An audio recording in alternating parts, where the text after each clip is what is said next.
Crystals, what are they? No, seriously, look at all these amazing structures and forms. They're beautiful, they're powerful, and they're life. Crystals are the essence of life manifesting within the earth, the blossoms of the mineralogical portion of the earth. Recognition of these energies and forms of crystals can greatly benefit your personal growth. It is a very basic consciousness, not as intricate or advanced as some life on earth. Crystals definitely don't have the thinking capacity of humans, or even the biological reproductive systems of plants, but they are life. And today I'm going to show you how this works.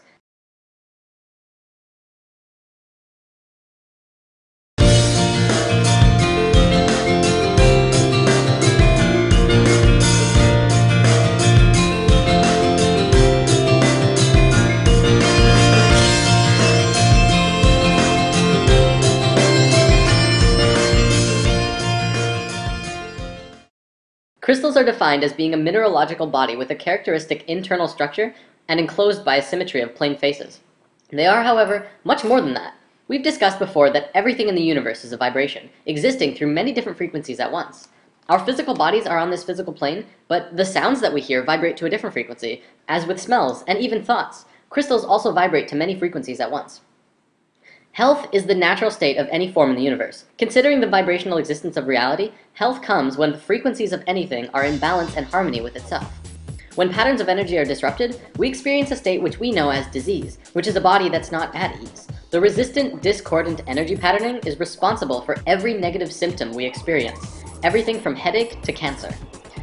Crystals and gemstones have a vibration that is free of resistant patterns. They are among some of the structures in the physical dimension which have the most balanced, cohesive, strong, and intentional frequencies. Their unchanging physical structure is a reflection of their innate energetic pattern of balance and strength, which are incorruptible. In the physical world, you pick up a crystal and feel it as something separate from you that you're just holding. But on higher frequencies, you're actually interacting with that stone energetically. This interaction then causes changes to your structure and psychology through your own energetic systems. It begins a process of rebalancing the energetic structure of your body, and in a sense, can help you heal. Now, consciousness is of course the determining factor of if you are going to be accepting of these new frequencies coming into your being through crystals. I'm not going to say crystals will heal you, because if you fight them and are non-receptive to these frequencies, you will continue to create the disharmony within yourself. Ultimately though, crystals can be used to retune your whole being back to a state of harmony and flow. Crystals have been used and revered since the dawning of civilization. In fact, the Christian Bible refers to crystals over 200 times. Precious stones were used in the foundation of New Jerusalem. They were also used in the breastplates of Aaron, the Hebrew high priest. Crystals have been discovered in the ruins of Babylonia and in ancient tombs of Egyptian and Chinese rulers. This wouldn't be spirit science without some sacred geometry though. Remember the 5 platonic solids? Science understands that all atomic patterns and molecular structures were based on these 5 forms. They create the forms that the universe manifests through. Well, here's the atomic structure of a beryl crystal.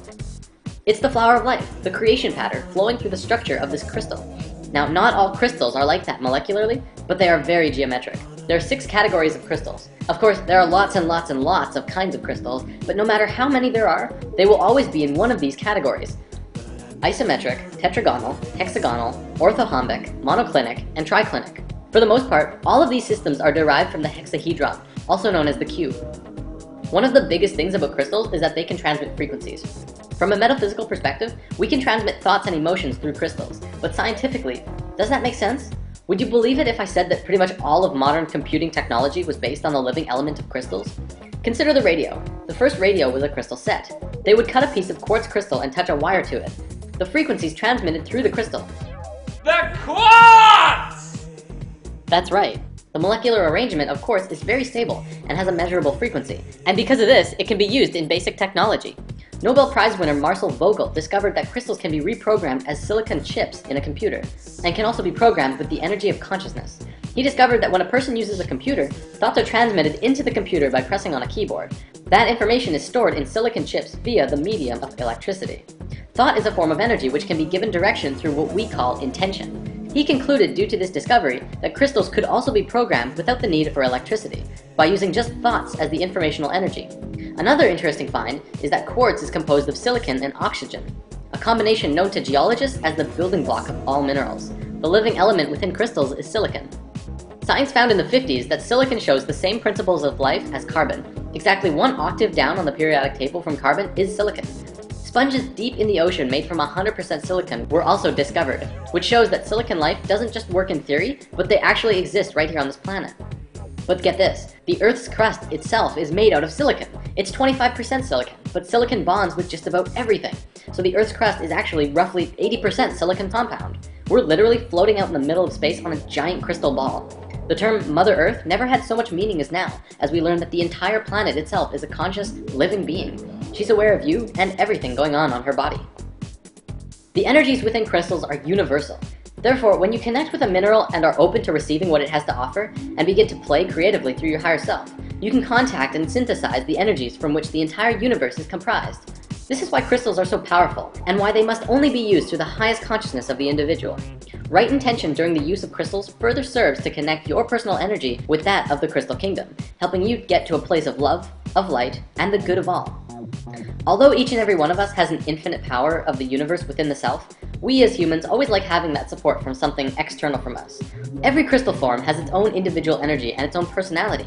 Each can be used in unique ways to assist one in understanding the nature of existence, or moving forward on our own life path destiny as we're consciously experiencing it. I feel that right now, as people are waking up, we're becoming more and more aware of our ancient knowledge and wisdom. Part of that information that is returning to us is the nature of crystals.